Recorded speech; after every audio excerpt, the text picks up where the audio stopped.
Go. All right. Hello, everybody, and welcome back to episode 71 of the Rock and Roll Geezers Show.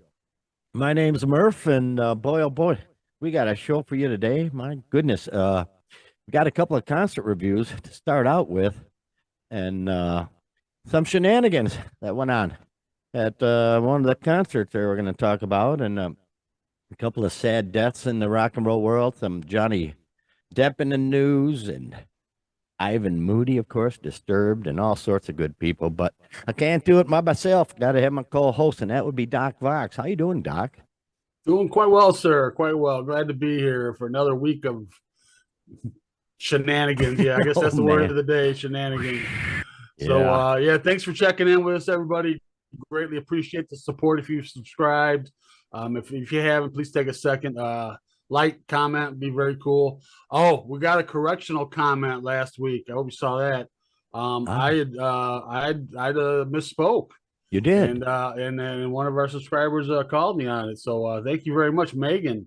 When we were talking about the cruise with the Creed and all those bands, Right, the Summer '99 cruise, and we mentioned the Veruca Salt, right. and I talked about the origins of that name as a character in Willy Wonka, but I had given it to the name to the wrong character, and Megan corrected me. So Ah, good well call, done. Megan. Well done. Yeah, Yeah, good straighten me deal. out. Also, I agree. Yes, if Dave Matthews Band comes to Tinley Park, we will be there. Also, in the rock world, well, we'll get into all that, but yeah, a couple concerts we went to this week. Yeah, man. Well, I didn't. Well, this week we had Avenged Sevenfold on Friday and Bret Michaels on Saturday, and I had to skip out of the Avenged Sevenfold just because it was too damn hot. The heat was in Chicago, it was in the mid 90s, and there's no way there's no way I would last. That was it would be dangerous for me. It was almost dangerous for you, Doc. That's wow, that's pretty hot out there toasting in the on the lawn. But no, I couldn't do it, man. So tell me, how did concert come out? Yeah, good show. Yeah, it was a freaking scorcher, man. Like the heat index was like 102, 103 or something. Yeah, you're just sitting out there until that sun gets below certain points to get some shade. And yeah, I was sweating quite mightily.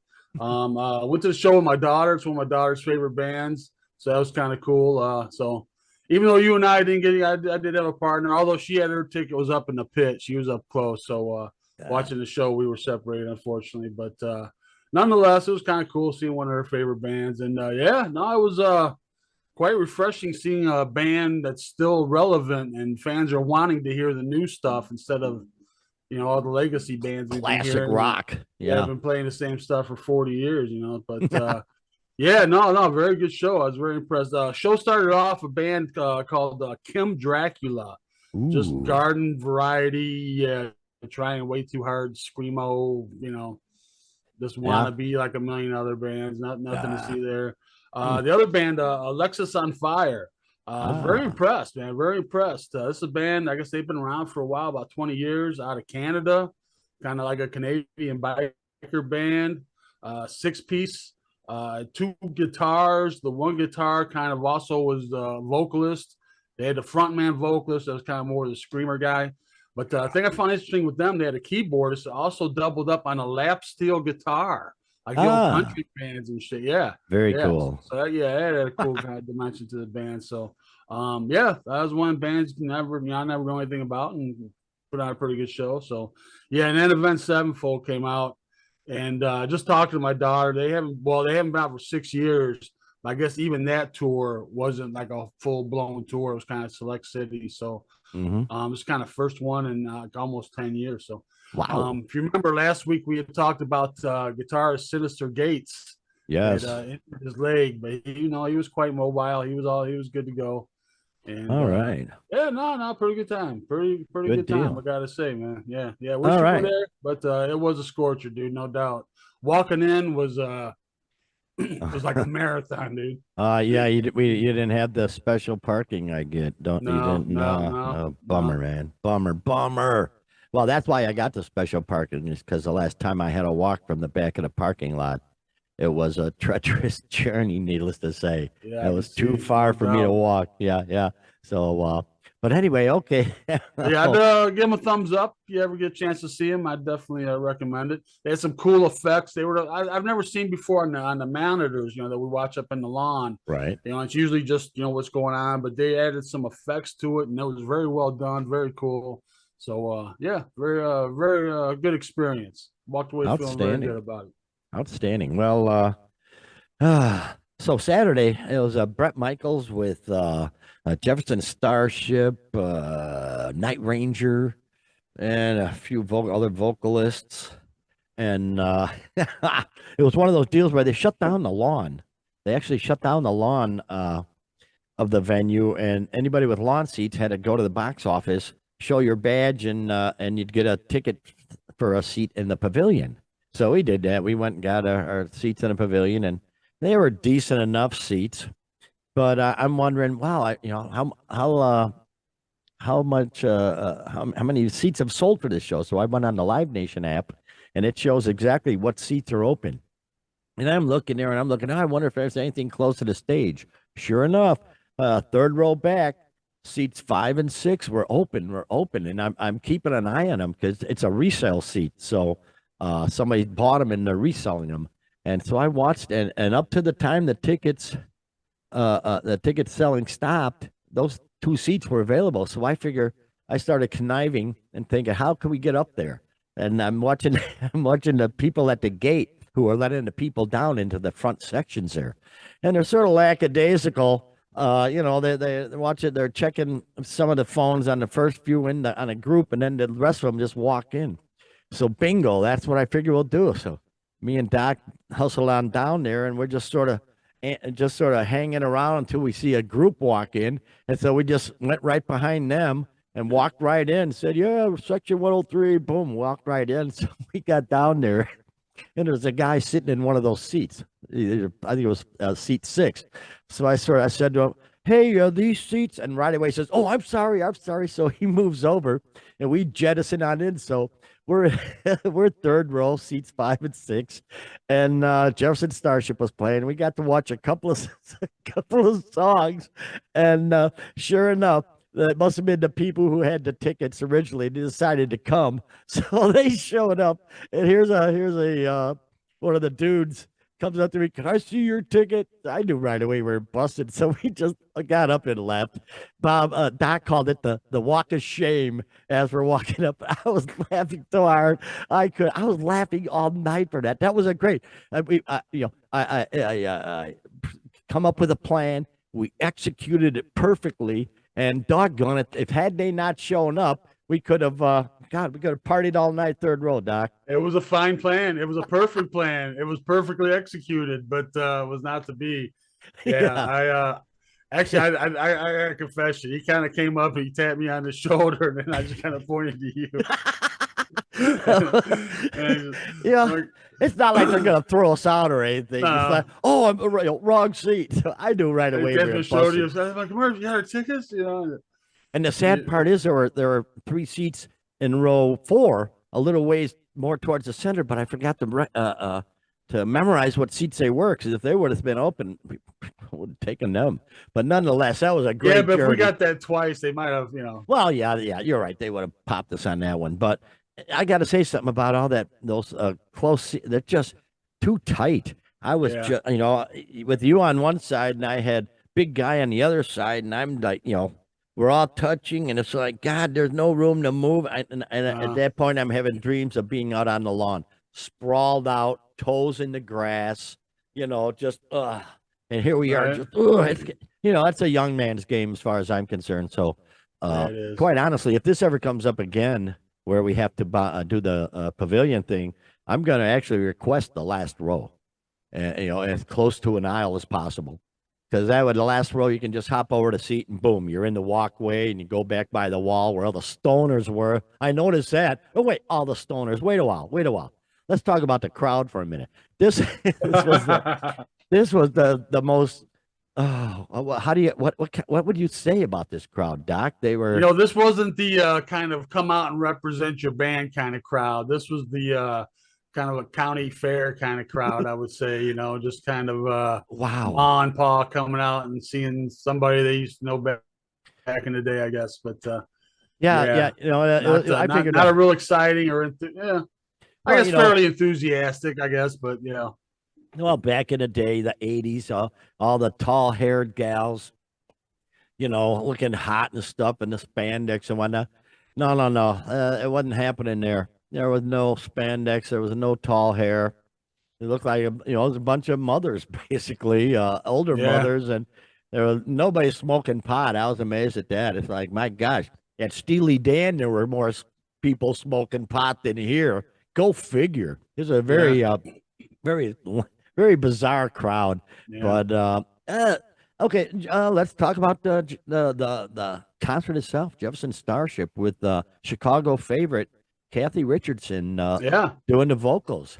And she did very well, but whoever she that did. other guy was, what the heck was his name? Yeah, the other guy David Freeberg, and he's not an original, Right. the very original, but he popped in about 1970, I think. Oh, wow. And so he's 84 years old, man, that guy, and he sounded every bit of it, man. He did. Yeah. Wow. But one thing too, a note with Jefferson Starship, they played all their hits. They played, going back to Go Ask Alice and or White Oh, yeah, Rabbit, sure. I should say, and Right. through the 80s, all their hits. But one thing they didn't have a bass player. They had the keyboards took care of the bottom end, so that was kind of odd. But Very odd. other than that, yeah, kind of a so kind of show. It was okay. Yeah, it was okay. Yeah. And then Night Ranger. Night Ranger. Now that was pretty darn good. They had a lot of good songs. And they still got Jack Blades. They got Brad Gillis. And I can't remember the drummer's name, but they're all three Kelly originals. Keagy. Yeah, they're all three originals. And you got three of the five guys, the three main guys, I suppose. But right, yeah. And they put on very nice show. Real high energy. Everybody knew their hits. They played some damn Yankee songs. And that's right. Yeah.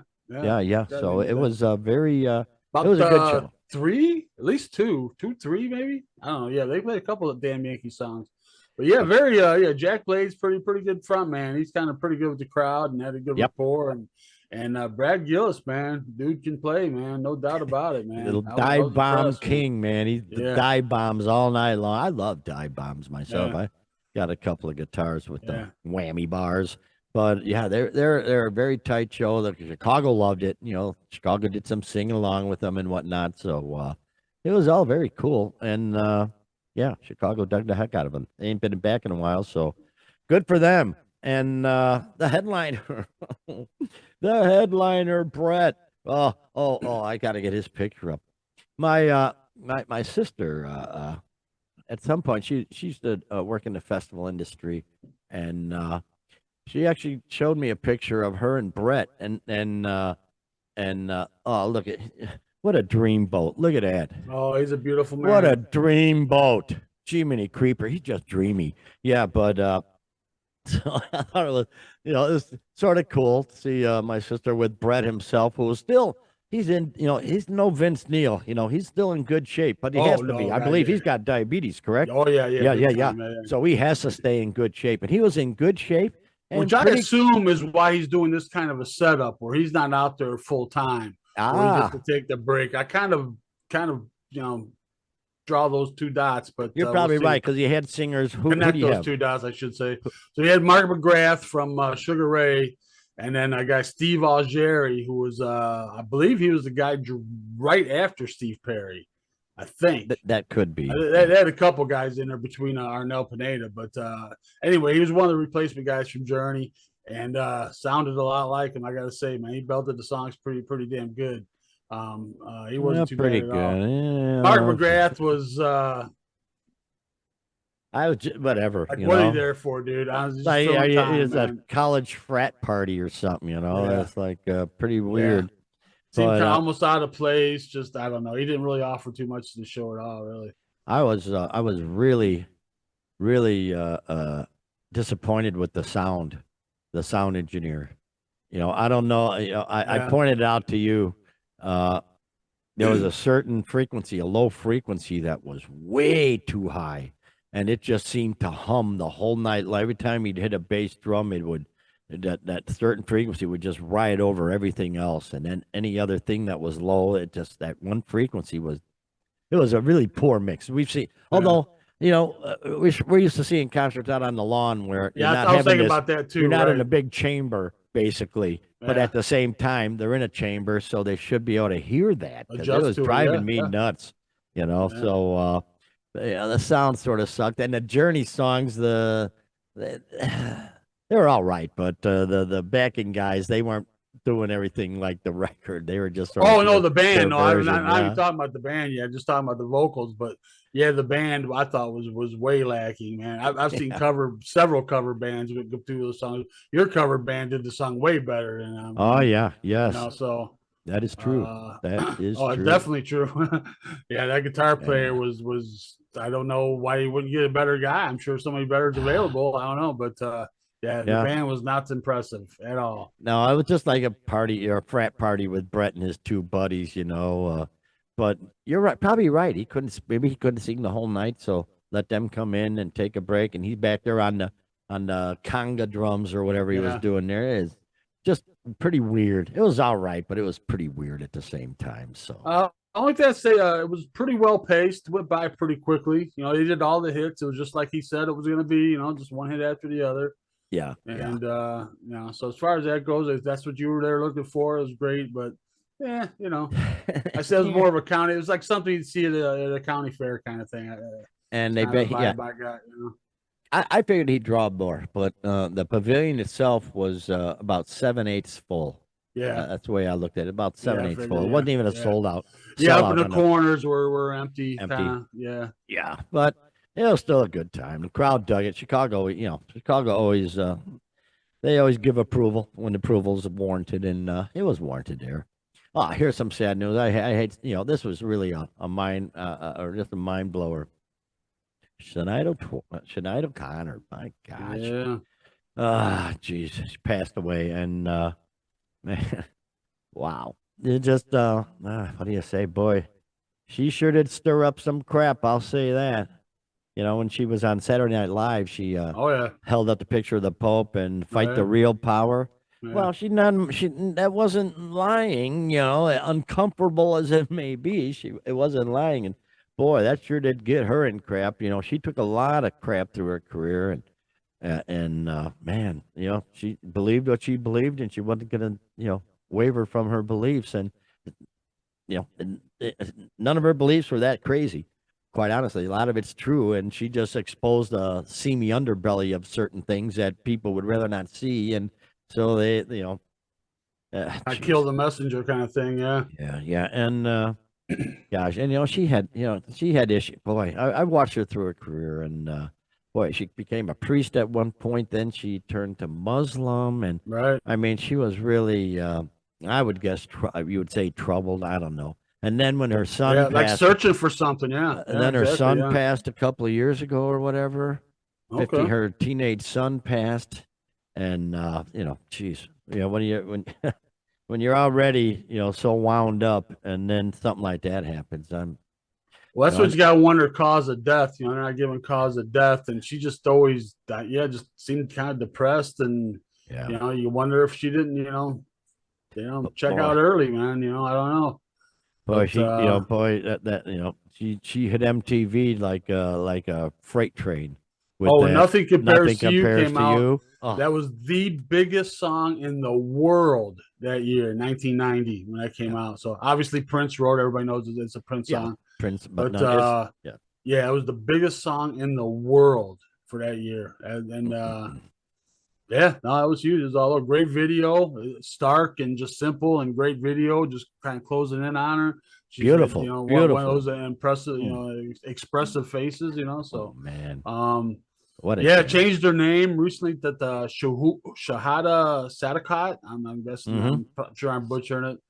But Mm. yeah, everybody remembers, from the shaved head, and she did Yeah, that as a statement against traditional, feminine roles for ideas of femininity, that kind of thing. And exactly. but yeah, she's a woman of her convictions, man. Agree or not. And like you said, a lot of it, you might not want to know about or hear about, but she was exposing it, and she paid the price for it. I mean, no doubt. Yeah. Where was she playing? I think she was playing an award show or something, and people were booing her. It was a And Bob Dylan tribute. was it? Yeah, Who came out?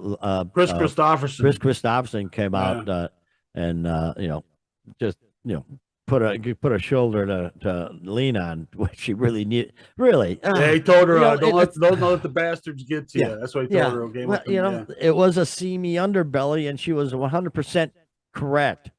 So doggone it, you pay the price for the uncomfortable truths. But she yeah. was a trooper, and Yeah, I a hope lot. we I don't know, find out cause of death. I don't know. Just that was my It's first sad. thought. Did she, is this something she decided to do? I guess suicide. So, Yeah, jeez. I don't know. I hope that but God help me for even putting that out there Yeah. if it's not true. But Well, God bless her. either way, she was definitely a figure in popular culture for a while. So, Man, she made her mark for sure. So rest in peace for sure. And another man. Oh, it's backwards. oh, that's good. Is it okay? Yeah. Randy Meisner. Randy Meisner, who was an Eagles co-founder, co-founder of the band Eagles, and who sang a couple of the real good early hits. Yeah. Take It to the Limit is probably the bigger one. Yeah, that was their first number one. Was it? Okay. Yeah, yeah. But yeah, well, Definitely their biggest early hit, I guess, up until Hotel California. is that the second or third original member that's passed? Geez, yeah, yeah, yeah. We lost Glenn Fry, Man. and then who else? Bernie Leadon, is he still around? I don't know. Oh, I'm not sure. But But so yeah, yeah, Randy Meisner, rest in peace. Gave us some great music. Boy, it was all them Eagles songs were all over the AM radio back in the day. With our little transistors and that, and then we'd graduate to the 6x9 coaxials in our car. You may be too young for that, but it was great with a Craig yeah, 12-watt a channel amplifier to boost the signal. Oh, it was great in those days, man. But yeah, we've heard his voice. yeah, Everybody's heard his voice a million times. So yeah. He had rest in those peace. great backing high harmony vocals. He was that guy. So kind of struggled with stage fright a little bit. He didn't like being he didn't like he had to do Take It to the Limit every night. I mean, that was their biggest hit up till to a certain point. And he had to do it every night, and he didn't always want to do it. And, Oh gosh, he got kicked out of the band. He got kicked out of the band. He and Glenn Fry got into a fight. He ended up punching Glenn Fry, and so that was it. So I know Don Henley made comments kind of that he was a hypochondriac and kind of a pain in the ass. So they split, and then he had some solo hits. He had like 3 top 40 hits solo wise. None that really come directly to mind. Hearts on Fire, I think, was his biggest one. But another interesting thing about him, he was before the Eagles. He was in a band Poco. Right. So when he left Poco, he was replaced by Timothy B. Schmidt. And then when he left the Eagles, he was replaced by Timothy B. Schmidt. Wow. So, Timothy B. Schmidt kind of made a career out of replacing Randy Meisner. But both of them, they both kind of had that same kind of style, and they both had those high harmonies. High harmonies, yeah, exactly. I'll be darned. Okay. Yeah. Oh, rest in peace, Randy. Rest in peace, Randy. Freaking A. Oh, here's a story. Interesting. There's Johnny Depp right there. Yeah. Johnny Depp. A recent Hollywood vampire show in Budapest was canceled following guitarist and actor Johnny Depp being found unconscious in a hotel room. No, say it ain't so, but it is. The show was supposed to take place July 18th and was canceled last minute. Ah, jeez, are you kidding me? If this is an overdose of some stupid freaking drug, you figure a guy his age. He was drunk, man. He was drunk. Get out of here. No, that drunk? So after being checked out by medics, he was deemed unable to perform. And then on social media, there it is. Somebody put a picture of him an hour before the show drinking. And it's like, yeah, unforeseen circumstances, my ass. Yeah, no, he was an hour drunk. before the show. Yeah. Well, that's great. Oh gosh, what the? Wow. Okay, what a dumbass. The hell, man? It's one thing to drink after the show or during the show, but at least stay sober until the show starts. You know, because then when you're up on the stage, you got the adrenaline. Maybe you can get through the whole show if you're going to drink like a fish. But yeah, to do that beforehand, man, what's up with that? God damn. Well, to me, dude, you're 60 years old. Wow. You know, this is not, 22 Uh, years old out, and first time out on the road. I mean, and Alice and Joe had to give them shit. They better have. oh, are you Dude, you kidding? blew. You It's know, not like if you miss them in Budapest, it's not like you can drive 30 miles somewhere else to see them. I'm sure that's the only one around for hundreds of miles for probably in the whole country. and so So you're in Alice Cooper's band, and you're unable to perform because of alcohol. yeah, Alice and Cooper, Joe Perry as well. the It was a legendary recovery. Alice Yeah, Cooper, yeah. who used to he had a throne made out of Budweiser cans, for crying out loud, back in the Right. day. He was always drunk. So boy, he's the one guy who knows the dangers of alcohol. I mean, oh my God, the one guy you don't want to disappoint with alcohol. And that's horrible. Shame on him. So yeah, so now they lose the revenue of the show because 60 Johnny was years drunk. old and he's And the pulling thing that is, crap. they put out the line unforeseen circumstances. But you got to know in this day and age, if he was outside of that hotel room with something, it's going to be out there. And sure enough, fan, saw him drinking. You probably didn't think nothing like he's going to be calling off the show. This is going to be evidence. You just think, hey, there's Johnny Depp. Let me get a picture. And, you happen to be drinking. And an hour later, they called. They had everything was all set up. They had it. They were ready to go. Gosh. They done the sound check. Ready, everything. It was ready to go as could be. And then Johnny's passed out in the hotel room. Oh yeah, I'm sure. Yeah, you guarantee. Yeah, I'm sure Alice and Joe read him the freaking riot act. I hope they did. They better have. What the hell? Yeah, them poor people. Jeez, the crowd. Christ Almighty. Speaking of the poor people, here's one of our favorite little punk bands that nobody really knows about. That's the Descendants. The Descendants, yeah. Me and Doc. There you go. The Descendants. Milo goes to college. That logo may look familiar to you, maybe if nothing else. But if you're not a big punk fan, if you're not really into punk, kind of want to wonder what it's all about, I would highly, highly, highly recommend this. Top 5 for sure. Top 5. Love that album. Oh yeah, I've got the guy Milo is a real guy. Milo Ackerman is his name, and he's the guy there in the picture. He's singing. Yeah. He's the singer and for the Descendants. Kind of your prototypical kind of nerdy kind of guy, but he's 100% authentic and hell of a front man. And he had a heart attack, man. Ooh, join the club, man. Join the club. Yeah, he had a heart attack. And mild one. Yeah, they've had the way I look at it. If you live, it's mild. If you don't, it's major. I don't know. I mean, what do I know? No. No. I'm 2, sure there's varying degrees. I understand. 3 of my 4 were mild, and number 2 was the most unbelievable SOB. That, oh my God! But he had a mild heart attack, and you got to make a full recovery and all that. But he mentioned, they're going to need a few weeks. I'm surprised they don't need a few months. So it must not, maybe they got it through a stent in or something like that. I actually had to have a stent inside of a stent. That's how effed up I am. Jesus. But they had to cancel. They're doing. How many shows did they have to cancel? Do you know? Just some European shows that they had lined up. But one thing is interesting. I follow them on social media, and since this happened, they every day they put out a video. And Milo's in the hospital bed there. He's got the gown, that we're all familiar with. He's in the hospital, the whole thing.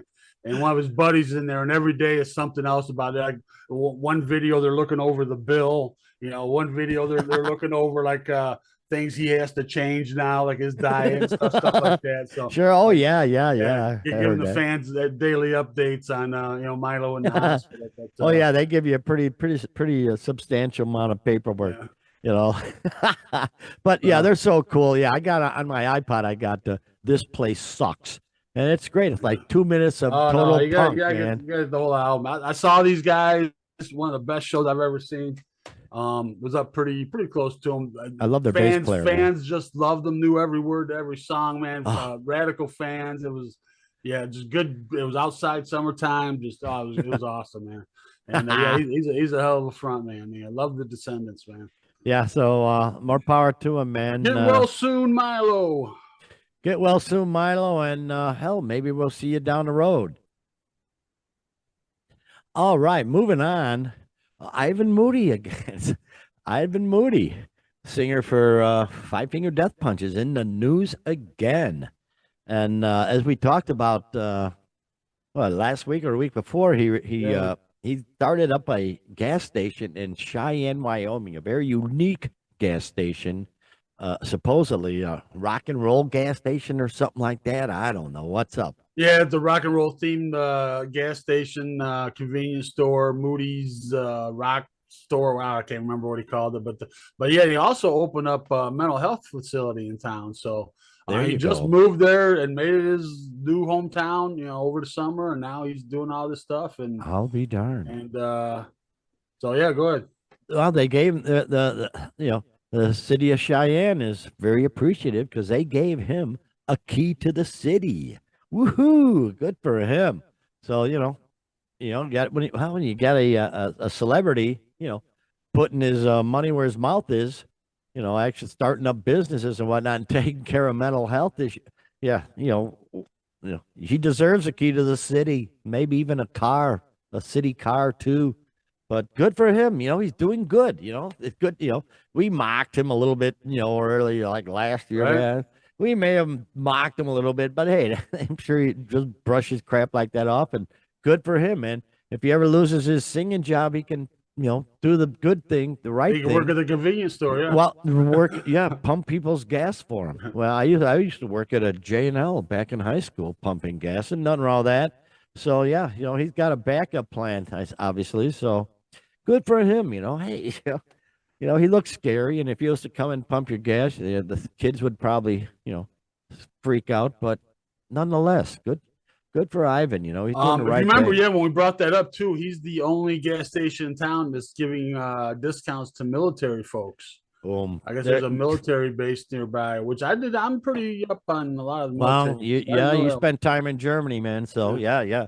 But good But for yeah, him, man. they had the local what is it, Cheyenne Frontier Day, so like their festival, and it was the first time that a hometown person played the festival. So they gave the mayor Patrick Collins present him with the key to the city. So there you go. Good for him. You ever Good been for to a him. ceremony where somebody's gotten the key to the city? Negatory. One Negatory. time. You do? What was that? One time when Kiss came to Aurora, man. Yeah, Wow. Mayor Richard Irvin went up there and gave Paul Stanley and Gene Simmons a key to the city, man. It was pretty Well, cool. oh, I'm sure they appreciate it. I'm sure Yeah. it's part of their treasured collection Oh yeah. of city keys. But yeah. Aurora. Yeah. Wayne's World, if you will. But moving on, good for him. Good for Ivan Moody, doing the right thing. Yeah, I'm gonna stop mocking him at all. I'm not. You're not okay. Oh, this is a funny one. I got the picture here. Look at here. There it is. Oh Jesus. There's Disturbed. Disturbed, these goofy buggers. Disturbed, they set off the sprinkler system because the flames on their set on the on the stage Yeah, the pyro. they were this crazy. There was so much of them that at the Houston that actually set off the sprinklers. And I mean, you can see in the picture there, they're really getting rained on. That's excellent. I've seen a lot of bands use. As a matter of fact, our favorite band in the world, Motley Crue. They're big on using big flames and stuff. Yeah. But these flames, they just seem to stay on. Everything stayed on, and then just obviously getting warmer and more hotter. And the sprinkler system finally went off. And there's only one problem with that because I used to work for a huge candy company, worldwide monster candy. I'm not even going to say their name because they're jerk offs. But I worked in a warehouse, and one guy smacked one of the. He was putting up a double high stack of skids, and he whacked one of the heads, the sprinkler heads, and the whole sprinkler system went off. And that water smells so rank. So if that water's been in that system for any amount of time, Right. that whole stage was just smelling rank Building up as all hell. kinds of bacteria and stuff. Yeah. Getting showered with bacteria. algae, no doubt. Yeah, right. Yeah, this is yeah, like you said, it was in Houston, and it was the last show, the last song of the show. It's called the Inside the Fire. So I guess they're trying to create Oh. inside the fire kind of vibe, and a little too much vibe there, Raymond. Well, So that's great though. Well, I didn't know it was the last song. What a way yeah, to finish the show. Hey, yeah, hey, right, boom. yeah, yeah. The water comes and Just go with it. Just act like it was part of yeah, the show. Yeah, yeah. exactly. You know, the flames were on fire. Boom, we're end of the Yep. show. Boom, the Mic water drop and comes. walk off. There Water you go. comes Yeah, and extinguishes us, and we walk off in glory. Yeah, yeah. outstanding. Disturbed. Of course, I Well, didn't plan that, but well, exactly. They didn't plan it, and they didn't plan with their gear either. It destroyed a lot of the gear. So, well, um, there you go. They're rock and rollers. They can, use processors. Leave my the thought amps alone. about that is who would be responsible for that? Liability wise, insurance wise. I'm sure do they is just their own insurance would take care of that, or the venue, or Oh boy, that's going to be some would the insurance finagling. companies have to battle it out? I don't know. It's kind I of a think the insurance companies would have to battle that one out yeah. because, yeah, like, well, it's your fault for having the flames too high. Sorry, but But they're we not. do it at every other venue, and it's not a Well, this problem. time So you why? did too much. You're Yeah, really that's a tough one. Good call, Doc. I yeah, don't know. Hopefully, it ends up in court because that's where everything ends up anyway these days. yeah, So yeah. there you go, freaking a. So, how about here? Now, how do you say his name? Lynette? Dude, Phil Lynette? I've heard it like at least three different ways. My whole life I've L- said l- Phil Lynott, but Yeah, I'm Phil sure that's not Lynott. right. It's probably Lynette. The last one I just heard was Linnet. I mean, Lynette. Linnet. We're talking Yeah. about So Phil Lynott from the bass player from oh geez, brain fart. Thin Lizzy, Thin Lizzy, thank you. the mighty Thin Lizzy. The Yeah, the mighty front Thin Lizzy. man And there's a from the there's a good Irishman. example of him. He was just a grinding badass bass player with a great voice and a hell of a guitar duel behind him. Man, oh man. Thin Lizzy was really great. I got a couple of their albums Yeah. and Oh, yeah. I got more than a couple. I don't That think I've Scott ever heard. Gorham. Yeah, I don't think I've ever heard a Thin Lizzy song I don't like, man. Right. I'm a fan there for sure. Scott Gorham, Brian Robinson, the guitarist, Robinson, right. boom, man. They were Yeah. so good. But yeah, they're he's coming out with a book. Gary Moore there for a while. Yeah. Portraits of Phil Lynott. Right. Lynott. A photographic celebration of the legendary Phil Lynott, lead singer, bassist, and driving force of Thin Lizzy. So yeah, it's just I think it's sort of odd. It's sort of off the beaten path. Yeah, like why now? Yeah, he's been gone for a while. After But all these years, yeah. yeah. But So- I guess the book starts, the early '70s. I would hope it even have like some of his childhood stuff, but it says it starts in the '70s and up to his death in '86. So he died of heart failure, well, pneumonia and heart failure. This is the official cause of death, but it had to be just his body just being run down from rock and roll and partying for 30 Yeah, years or whatever. that'll do it, man. That'll do it. Yeah. But no, there you go. But No, it should be interesting though. It's always good to see his name get back out there, give Thin Lizzy some attention. They're kind of a band that's easy to forget, but well worth checking out, man. yeah, Love it's me gonna some have Thin Lizzy. hundreds of classic and unseen, carefully restored black and white images of Lynott at play and playing live on a series of stunning, unforgettable tours. So some of the early tours, that could be a pretty good book Yeah. because the 70s, they were crazy days, man. Woo, doggy. Remember the Led Zeppelin shark story, of course. Yeah. Oh man. Do you know the Led Zeppelin shark story? The I'm Mud not gonna- Shark. Yeah, the Mud Shark. Okay, story. okay, you know it. Okay. Yeah. The 70s, crazy, crazy times. Do But, I know? Murph, come on. I'm sorry, man. Damn it. Okay, well, Phil Lynott, book coming out. We'll see how it goes. I'm sure we'll get a taste of it when it finally gets released. Here's something that's very odd, but There's who another knows? odd item coming out. Mark Tremonti, guitarist of Creed, of course, and Alter Bridge and all this good stuff, but he's got what was it? A few months ago, he was in Chicago doing Frank Sinatra songs, and now he's decided he's going to do a holiday album. He announced his first ever holiday album. I tell you, this guy, for what it's worth, he's putting himself out there, like it or not. He's obviously loves the classics. So I say more power to him. You know, uh, uh, everybody loves Christmas songs, so there's no problem. And because he did it says here after the success of his interpretation of songs Frank Sinatra made famous on his album Mark Tremonti Sings Frank Sinatra.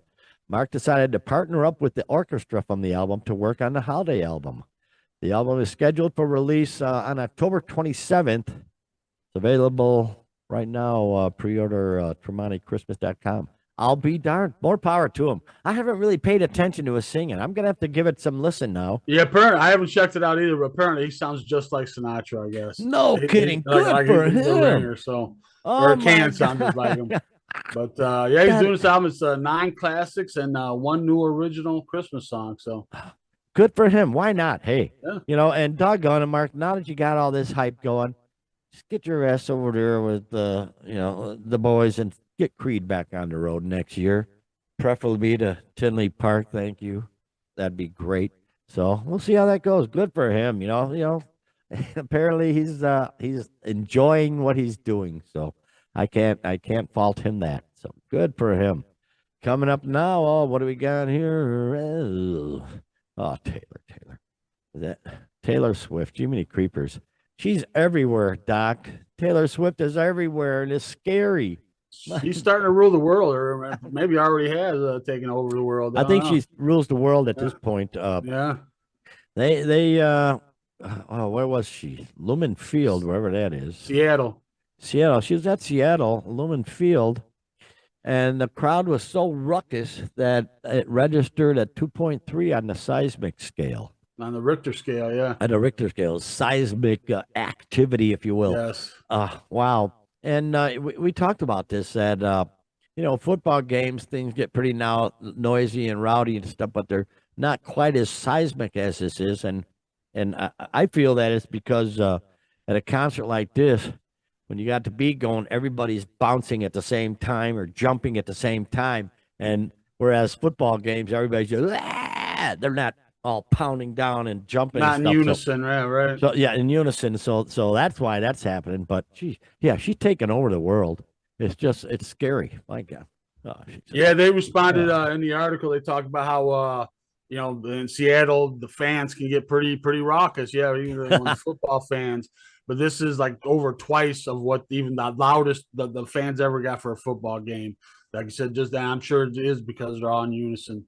So I don't know. I would wonder how it is compared to like other rock shows. Remember we talked a couple of weeks ago how back in the day Springsteen had a place back, or it was in Copenhagen, I think, or something that started crumbling down. They knocked it off the foundation. Yeah. Started, the foundation started. Yeah. Oh my God. Yeah, you got to kind of wonder the other rock shows what level they reach, but yeah, I didn't even know they measured such a thing. To be honest with you, I don't know. Do they do it everywhere? I have no idea. Well, they measure for seismic activity no matter what it is, and true, yeah. You can't, like if you're standing right outside of the stadium, you can't feel it, but the very highly technical sensors they have, they can monitor it. Right. Taylor Swift, she's taking over the world. Jeez, she just got the important thing for her is to just keep using men. Because apparently she gets great material after she breaks up with someone. She just writes great songs about all that, and man, it's doing her good because boy, she's ruling the world for crying out loud. Oh, I'm sure the Swifties will tell you there's much more to her music than that, Murph. But you deep. To me, yeah, I don't know, whatever. Good for her though. I've heard a few songs, I've seen a few clips of the concerts, and boy, so it looks like everybody's having a hell of a good time. She writes her own stuff, man. At least she's exactly an actual artist, so. And like I say, I saw that one meme where on the left side is her back in the day sitting on basically a hay rack with her band and a little banner in front, Taylor Swift, and she's playing to like 2 people in this big lawn. There's 2 people watching her. And then on the right side of the screen is her playing to 80,000 people. It's like, never give up your dream. Boom, boom, boom. Yep. Yeah, because boy, it sure worked out for her. Oh, here we go. We could never get away can never get away from these guys. Motley Crue, good grief, you know, they come out with the article. They're in the we don't give an F phase of our career. And that's sort of obvious, you know. I don't know why they even had to mention that because it's obvious to everybody who's paying attention that at this point they don't give a flying F about what's going on. They're gonna do what they want to do with all the criticism and whatnot. And it's just ridiculous. God. They're Well, he was that's the headline. That's how how they grab you, the clickbait. But the article, they're in Australia and they're on the Australian 60 Minutes. I don't know, it's called 60 Minutes over there or whatever. And they were asked about retiring, and Nikki says, "I feel like our middle finger is about to go higher. I think we're kind of in the I don't give a fuck phase of our career." So it's kind of like. And we're still gonna. I don't even know what he's trying to say. To be honest with you, oh giving man, the finger to retirement. I don't know. I won't even know. I don't even know what he's trying to say. Probably just fingering all the critics. Yeah, we play with backing tracks. So what? One of them deals. Well, that's how they want you to take it off the clickbait. Like they're saying it to the fans, but that wasn't the context. Well, but Nikki said, I don't know who this guy really. Good grief. Nikki Sixx. Yeah. So, just giving a finger to the man, to the establishment. Well, it's funny, though, because, again, I think it was yesterday, the concert, the movie The End was playing on Access TV again. And I watched a little bit of it through the clip stereo. And at some point, this is the last time we're ever gonna be together on stage. It's like, you fucking liars, you jerk. How dare you, God. But yeah, so they're just the other item we had on crew. Oh yeah, they decide they're not changing their set list. They're just they're gonna have a set list, and and that's gonna be it. So I guess it came out from a fan post on social media, which there you go. That's how so many stories start. But anyway, he posted. He says, "Hopefully, an adjustment in the set list. Would love to hear some of the other killer songs that you have too." And Nikki responded, "The show is all worked out on this tour. Next time we go into rehearsals in 2024 for the next tour, we do all the set list and video content changes." So basically, it is what and obviously we know why. You and me both had the same thought. Because it's easier to fake it on the click tracks when it's the same damn thing every night. And that was my first thought. And when you mentioned it, you said it was your first thought too. Yeah, that they're doing that because it's an exact thing, and that way they can get comfortable with it and not have to have changes that are gonna screw everything up. Oh yeah, no spontaneity, no nothing. No, that was the first thought we had on that. So you got 30 seconds for stage banner here, and Vince. That's it. Oh my gosh. So that's the way we see that. But speaking of that, in terms of doing the same show every night, pardon me, the boss, the big man himself, Bruce Springsteen, fans are questioning the fact apparently the boss is doing the exact same set every night, whereas in the past, and I'm sure you're an expert on this, he would, he'd be throwing things left and right all over the place, but for some reason, he's doing the same show every night, and some fans are questioning the fact that maybe it's because of mental decline, which is boom. Man, what do you think about that? What do you think, man? You think Bruce is, Yeah, it's always been. He kind of froze up a little bit there, but yeah. Now they're questioning his mental ability, I guess, just because he's making things much easier for him and stuff. And to me, Springsteen fans are kind of spoiled. I mean, because literally he would. Part of the show, and it was always a fun part of the show, was fans would bring signs and have their requests of different songs that they'd want to play. Okay. And some were his songs and some weren't his songs. And always through the part of the show, he would nab one or two of them. And, if it was one of his songs that's kind of in the set anyway, he'd kind of grab it and just, but Steve Van Zandt, before we get back into the other part, he made a comment about that, saying people were asking him about the stale set list, and our buddy Steve Van Zandt, what do we want to call it? We won't put any labels on No, Steve today, no, but yeah. no. But anyway, he says a stale set list is if you've never seen the same movie more than once, never listened to a great album more than once.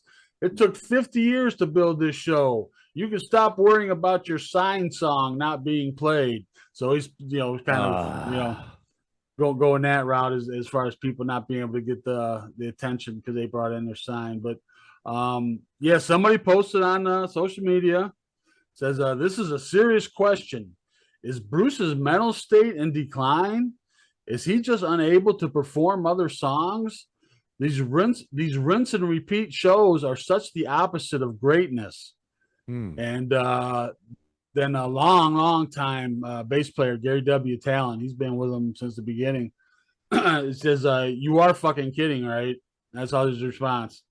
Then somebody responds back, Gary, why are the sets the same every night? Bruce is pissing on his hardcore fans and charging more than ever for it. Has he gotten lazy? These shows suck compared to every other reunion era tour. Wow. And then Talent just came back with Don't Come. Wow. Okay. So, whatever. Jeez. He's 73, coming up on 74 here. Real quick. Be honest about it, though. If just going on, you can bet your ass everything's live. Bruce ain't cheating nothing, man. Right. But yeah. I think they're just kind of spoiled because it's spontaneous every night. He grabs requests out of the crowd and that kind of thing. And those days are over. Enjoy them while you had them, and there you go. Except for the hardcore fans. But that's a good point. Good point. I don't know. It just seems to me here, so many artists do that where they have a set list. Probably 90% of the shows we see this summer are going to be that way, if not more. And if Bruce does it, all of a sudden he's mentally in decline. It's like, come on, he's just, whatever. Yeah, jeez.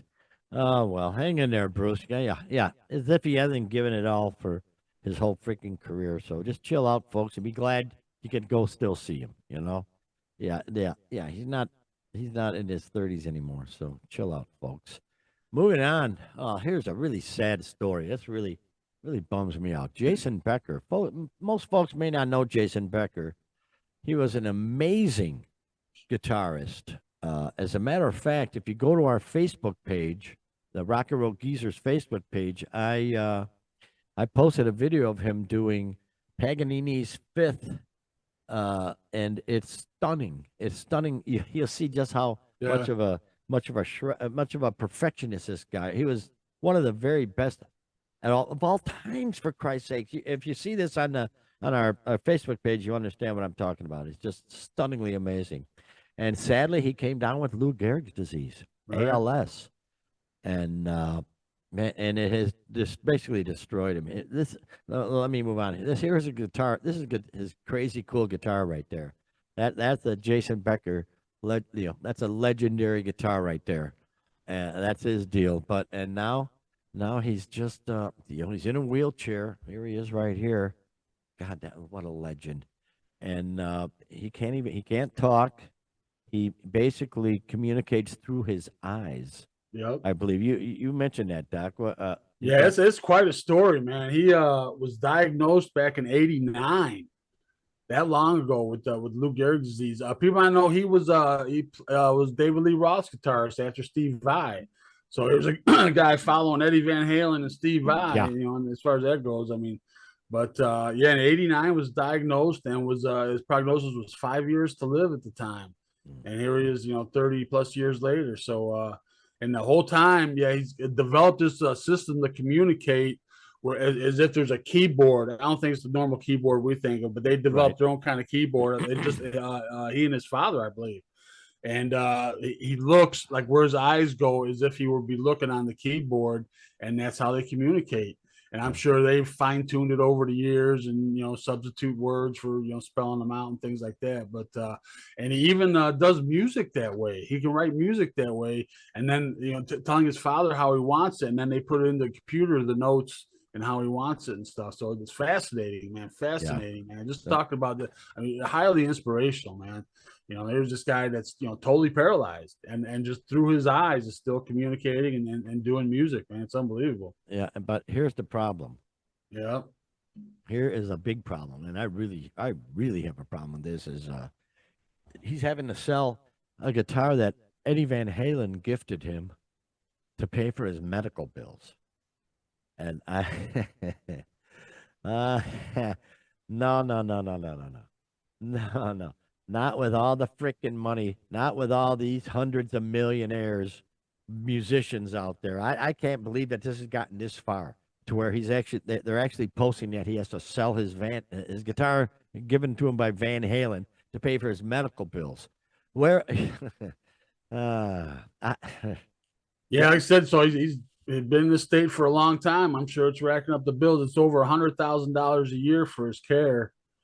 yeah, And and here we got God, guys man, worth yeah. a half $1 billion. Well, not just that, man, But but just the whole the community, healthcare the whole system, our healthcare system sucks, man. We're the only country where people are going broke, man, to stay healthy, man. It's just, don't even get me started. But yeah, um, yeah. But at the same time, the community needs to come around and help him for crying out loud. Give me oh a yeah, break. there's got to be some foundation where, you know, musicians are putting money towards exactly things like this. You know, I mean, here's a guy that was an established, well-known musician that fell to this, you know, crippling disease and has managed to survive it. I mean, in that state Yeah. for, you know, over 30 years, and you know, it thrived as best as he can. Like I said, developing a communication system and it's Yeah. incredible, man. And you're saying, 100,000 a year. I mean, come on, the music community. Come on, Marshall. Come on, whoever makes his special guitar. Step up to the Right? plate. You got, Yeah. you get 10, 20 of your companies together. It's a drop in it's not even a drop in the bucket. You know what? Somebody, Somebody just make a movie about this guy, man. Just give him you know, the the proceeds. tens Yeah. of millions you get from that. Yeah. Jiminy creepers. But yeah, come on, community. Step up for crying out loud. Jiminy creepers. Yeah, Lou Gehrig's disease. How horrible. Man, oh man. But hang in there, guys. Come on, people. Music community, step up, take care of Jason. My God. Give me a break. Oh, that's a sour Yeah. way to end this week's show, Doc. Doggone Well, it. I have a couple other items that just popped up Oh, this go morning. ahead. If you Hang don't on. mind Let popping me into turn that. to a nice little background. There we go. Okay. All right. We talked a while back where Paul Rogers was coming out with a solo album, Midnight Rose, and sounded very interesting. But now we've learned that there won't be a tour to support it. So if you're looking Really? forward to seeing Paul Rogers on the road, that's not going to happen. So Oh, he's wow. not going to be out there to support it. And another item just came up this morning over in Germany, in Deutschland. They are I think right now, currently having the Wacken Open Air Festival, which people may know is big metal festival Famous over festival, there. yes. It's been going on for decades. Sure. And as part of the festival this year is dedicated to Lemmy. And as part of the festivities, they have enshrined an urn of Lemmy's ashes. So wow. yeah. Hey, what the heck? Mickey D, Phil Campbell will be there. And they say they want to do this in all of his homes. So I was kind of checking into it a little bit, and I guess they have one at the Hellfest. Remember we talked about that a couple weeks ago for some reason. Yeah. But they have it there, and I can only imagine they got to have an urn at the Rainbow because he's well known for hanging out there. They even have a statue of him there sitting in his corner, you know, with the Joker poker machine. So, you know, I'm sure they got one there, must have. So. Yeah, apparently there's lots of little urns of Lemmy's ashes all over the place. Well, that's weird. You know, you got to keep them together, man. Well, at least I'm keeping mine together. Mine are being buried on the top of a hill, Doc. It's just going to be cool. I can't wait. I can wait. No, I can wait. Hang on, I can wait. But yeah, good deal, Lemmy. And wow. Here's another item that I picked up. It looks like Sir Paul McCartney's he's teasing a major international tour. Wow. He tweeted or posted, "Got to get you into my life." You know what that means? Wow. I'll be darned, you know, still touring after all these years, and I'm sure it's still great. So even thinking about it, we'll see. We'll see what happens. You know, he's the richest entertainer there is. He's what 1.2 billion. Oh my Boy, God. and just legendary. So we'll see what happens. You know, he's hinting, so I imagine we'll be posting that anytime now. So good for you, Sir Paul. And thanks everybody for stopping by for episode 71, man. We're just cruising on in. Always a whole bunch of cool news coming on. Going to a bunch of shows this week, so we'll have probably it'll be the whole show of concert reviews next week for the most part, maybe half the show anyway. But that's all cool. Thanks a lot for everybody for joining us, and thanks, Doc. And what do you say you take us home, man? Yeah, thanks everybody so much for checking in on us. So glad you did. And please tell a friend. And thanks to Brian. Brian, I know Brian's told a friend, so thanks for doing that. Next week, yeah, big, mega, huge concert week. We have 4 concerts in 4 days, and full spectrum of bands, man, all over the place. There's no two even closely related. So should be a very interesting week. So hope y'all join us next week to hear all about that. So until then, have a great rock and roll filled week, everybody. We'll see you next time.